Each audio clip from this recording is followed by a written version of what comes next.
guys finally हामी आइपुग्यो होइन हाम्रो घुम्ने ठाउँमा फाइनली कस्तो छ हेरौँ हेर्नु होला गाइस यस्तो ठाउँ छ अब माथि हेर्दै जाउँ कस्तो छ बबाल छ होला सायद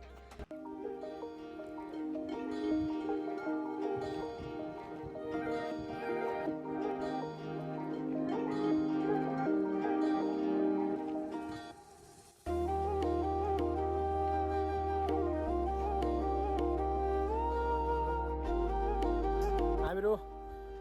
मनाङ मुस्ताङमा आइसकेको छौँ हेर्नु होला एकदम रमाइलो छ हेर्दै जानु होला गाइस यहाँको मेन विशेषता चाहिँ यहाँको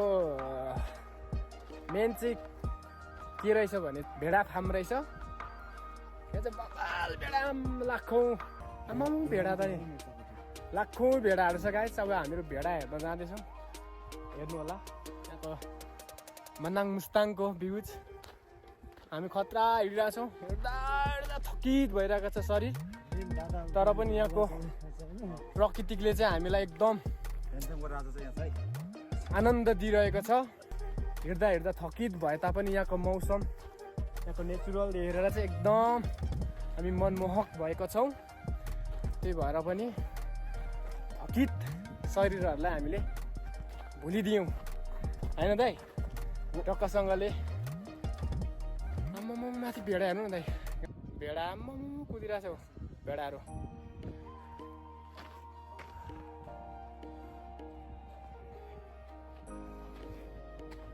सब झरिसक्यो त भेडा त उतै भेडा त तल झरिसक्यो त नि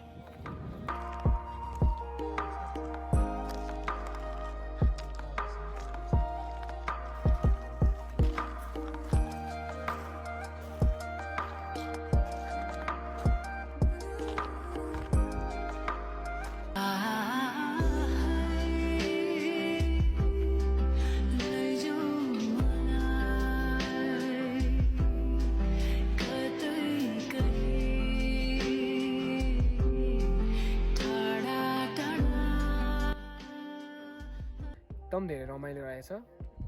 यहाँ चाहिँ 2 दिनमा मात्रै हामी आइपुग्न सफल भइयो दाइहरूको साथमा यता चोखाङ दाइ सुमन दाइको साथमा